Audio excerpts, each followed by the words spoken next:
नमस्कार दोस्तों, मैं मनीष द्विवेदी आप सभी के बीच पॉलिटी का अगला वीडियो लाया हूं आपको। इंडियन पॉलिटी का जो भारत शासन अधिनियम 1919 के तहत दो वीडियो आपके सामने पिछले आ चुके हैं, वो डिस्क्रिप्शन लिंक में आपके सामने रहेंगे, ठीक है। और ये जो वीडियो है ये भारत शासन अधिनियम 1919 की ड्रॉबैक्स को लेके आया है कि उस अधिनियम में ऐसी क्या ड्रॉबैक्स थे, ऐसी क्या कमियां थी, ऐसी क्या खामियां थी कि जिसका विरोध उस समय के राष्ट्रीय आंदोलनकारी नेताओं ने किया, ठीक है।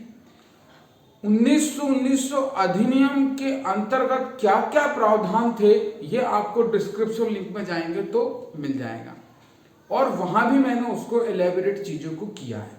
लेकिन यदि सीधा क्वेश्चन आता है, क्योंकि ये वीडियो जो है प्री कम मेंस के रूप में हम बना रहे हैं, क्योंकि एमपीपीएससी की पढ़ाई जो है वो इंटरलिंक्ड पढ़ाई है। वो इस तरीके की पढ़ाई नहीं है कि प्रीलिम्स हो गया फिर मेंस हो गया फिर इंटरव्यू हो गया। ये पढ़ाई इंटरलिंक्ड है। इसको सिर्फ सुविधा के लिए फेज में डिवाइड कर दिया गया है कि एक पहले हम एक प्रीलिम्स का पेपर ले लेंगे जिससे ये एक पता चल सके क्या बच्चा मेंस देने के लिए क्वालिफाइड है या नहीं है। मेंस के बाद उसका इंटरव्यू किया जाएगा। ये नहीं है कि प्री निकाल लिया तो कोई बहुत बड़ा 30 मार्क तो बन गए, मेंस नहीं निकला तो 4 बार मेंस लिखा है, 4 बार मेंस निकाला है। ये मायने नहीं रखता है। मायने रखता है अंतिम सक्सेस, आखिरी सफलता। वो आखिरी सफलता होती है जब आप चयनित हो जाते हैं। तो ये तीनों पार्ट जब आप इस तैयारी में आते हैं, और इस तैयारी की एक सबसे बड़ी विशेषता और सबसे बड़ी कमी, आप दोनों एक ही हैं। अकबर ने बीरबल से क्वेश्चन कहा था कि एक ऐसा सेंटेंस बोलो जो खुशी में भी सुने तो दुख हो जाए और दुख में भी सुने तो खुशी हो जाए। तो उन्होंने कहा था ये समय बीत जाएगा। स्वाभाविक सी बात है कि अच्छा समय इसका चल रहा है उससे कहा कि समय बीत जाएगा, और बुरा चल रहा उससे भी कहा समय बीत जाए, तो दोनों को उससे रिलैक्स, खुशी वाले को गम होगा और गम वाले खुशी होगा। तो ये तैयारी की भी एक ही तरीके की एक लाइन इसमें मैं आपको कहना चाहता हूं कि यदि आप इस तैयारी के बारे में सोच रहे हैं तो सोचिए मत, सीधा आप आ जाइए। बहुत समय है एमपीपीएससी 2020 के लिए जो होगा एग्जाम, क्योंकि कोविड के कारण वो एग्जाम डिले होगा, अदरवाइज वो 19 जुलाई में ही आपका होना था, ठीक है।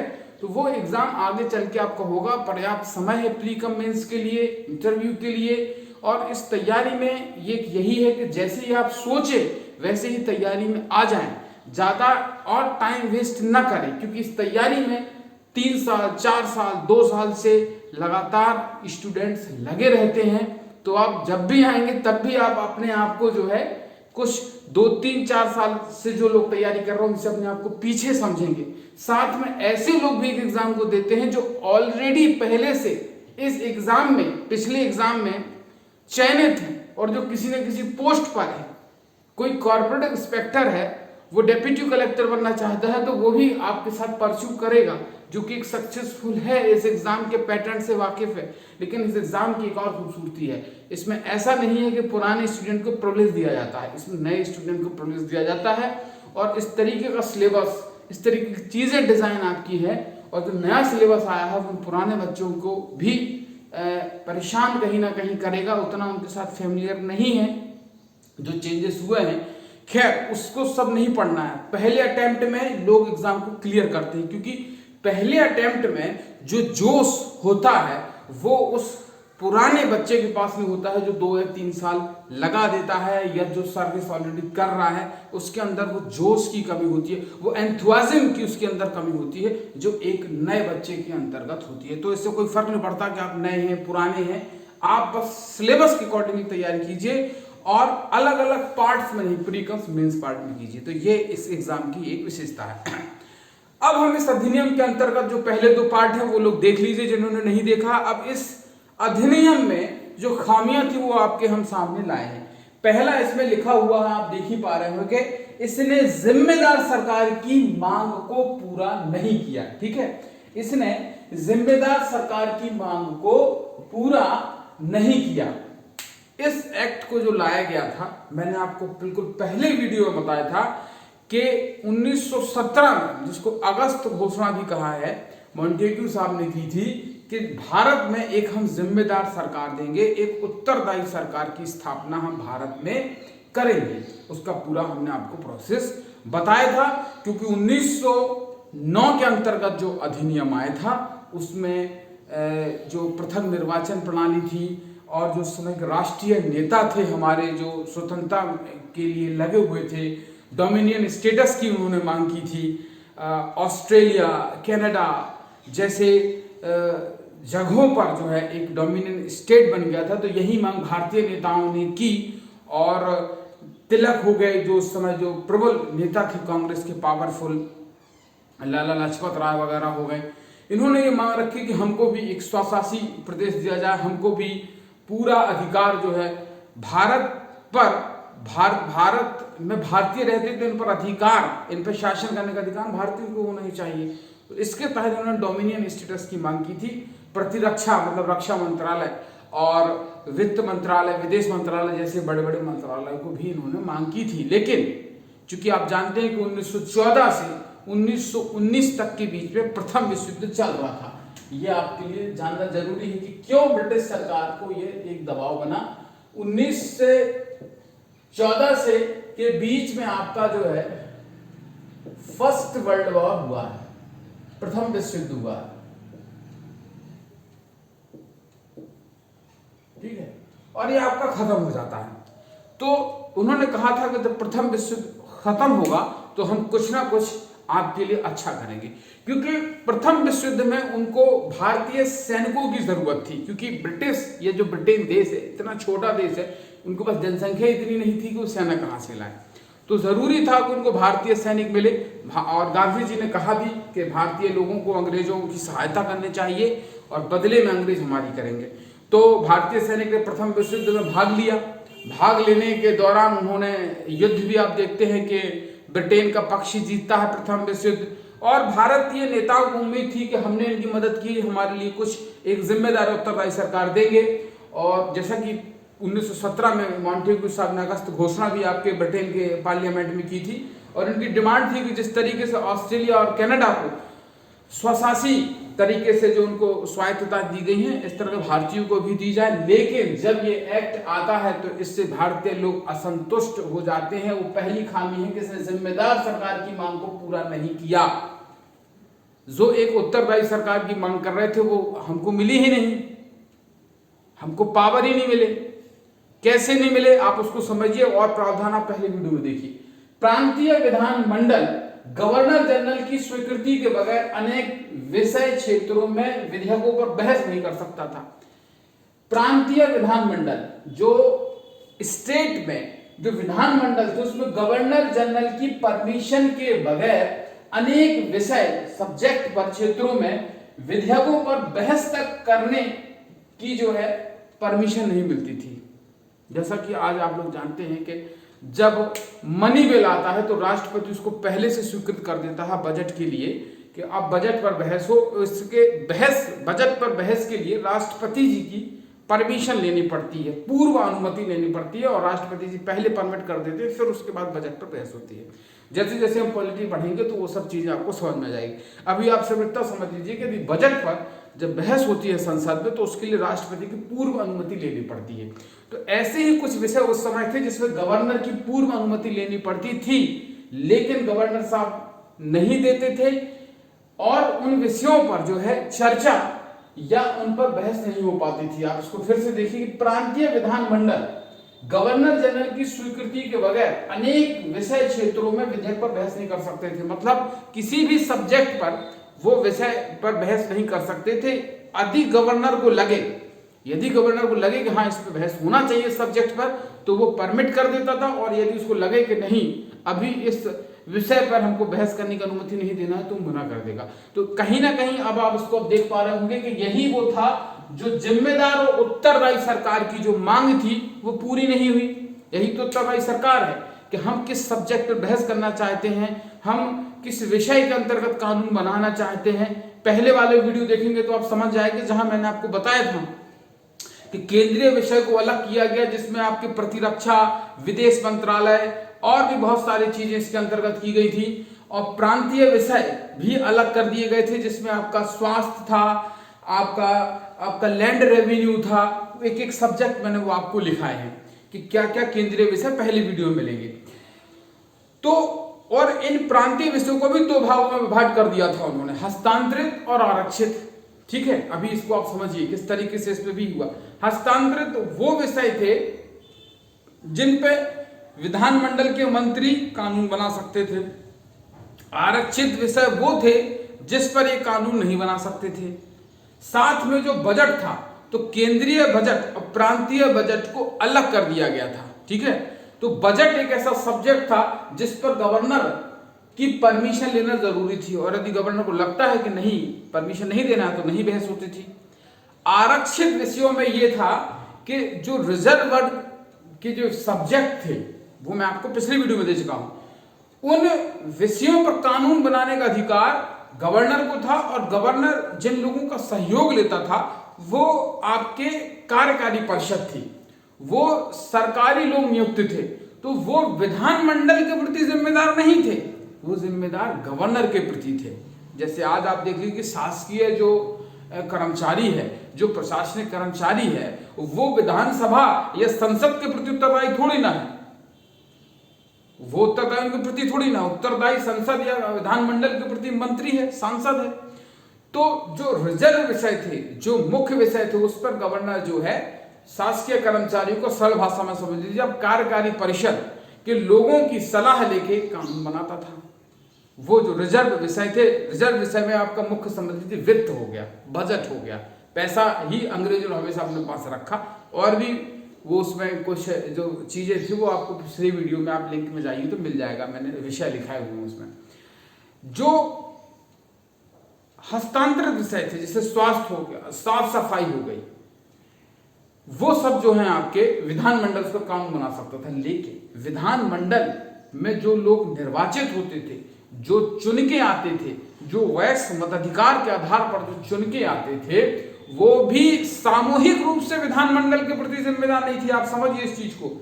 आज भारत के जितने भी मंत्री हैं कैबिनेट के, संसद में, वो सामूहिक रूप से संसद के प्रति जिम्मेदार हैं, लोकसभा के प्रति। मध्य प्रदेश के जितने भी मिनिस्टर हैं वो सामूहिक रूप से विधानसभा के प्रति जिम्मेदार हैं। एक मंत्री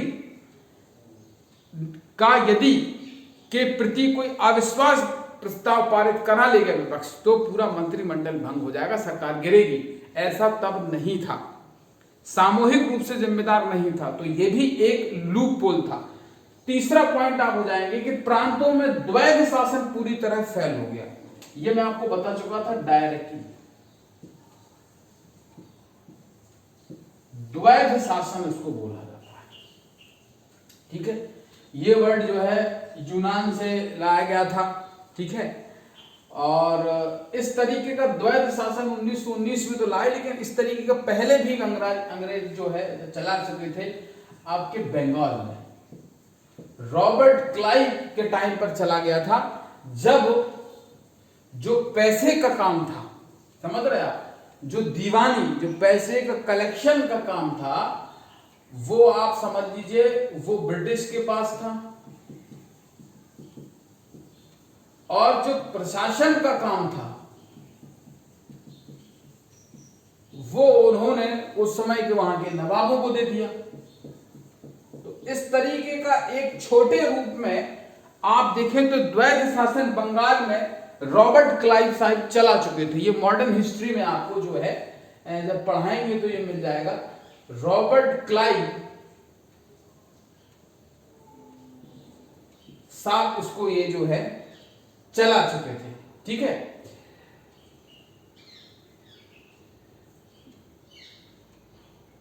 चाहें तो आप लोग इसको लिख लीजिए, मैं इसको लिख देता हूं।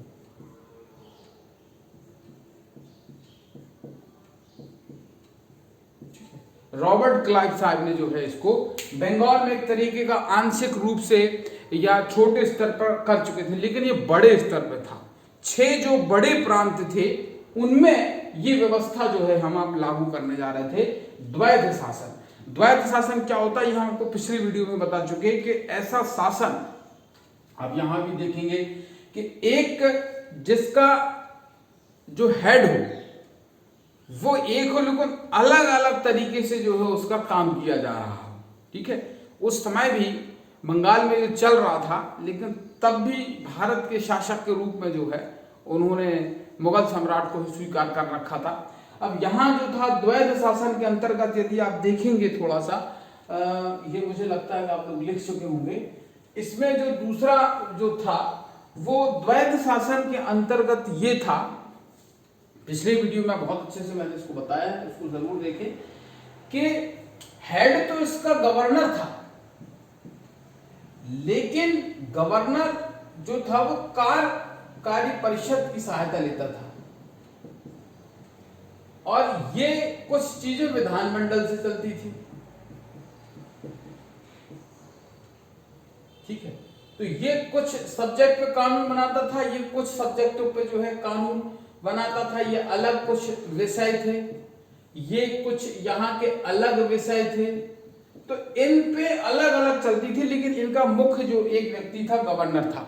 गवर्नर को ये पावर था कि वो यहां तो कानून बना ही सकता है, प्लस में वो इन विषयों में भी चाहे तो कानून बना सकता है।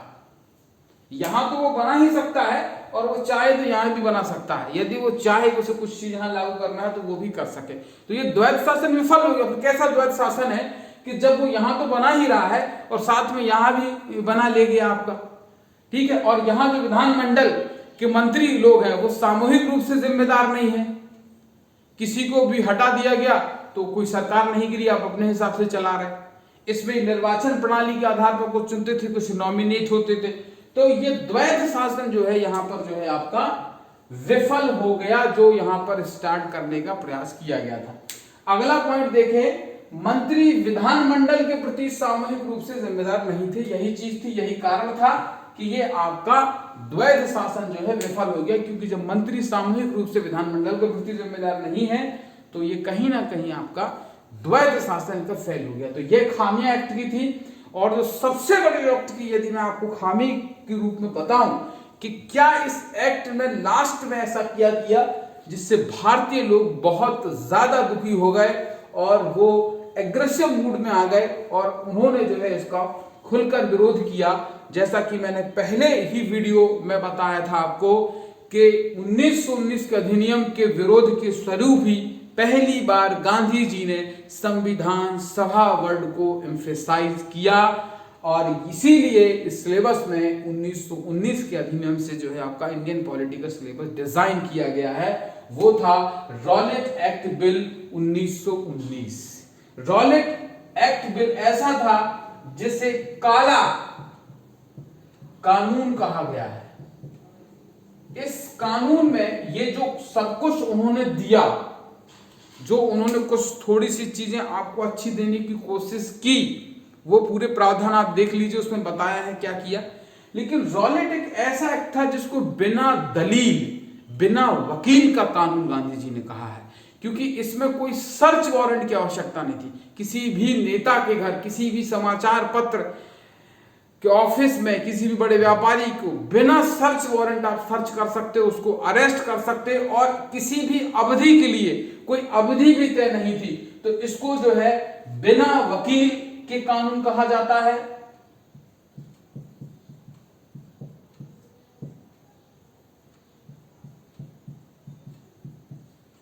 बिना दलील, क्योंकि ना तो कोई आपकी सुनवाई होगी, इस तरीके से भी इसको जो है प्रोनाउंस किया जाता है काला कानून, या बिना दलील और बिना वकील का कानून भी जो है इसको कहा जाता है।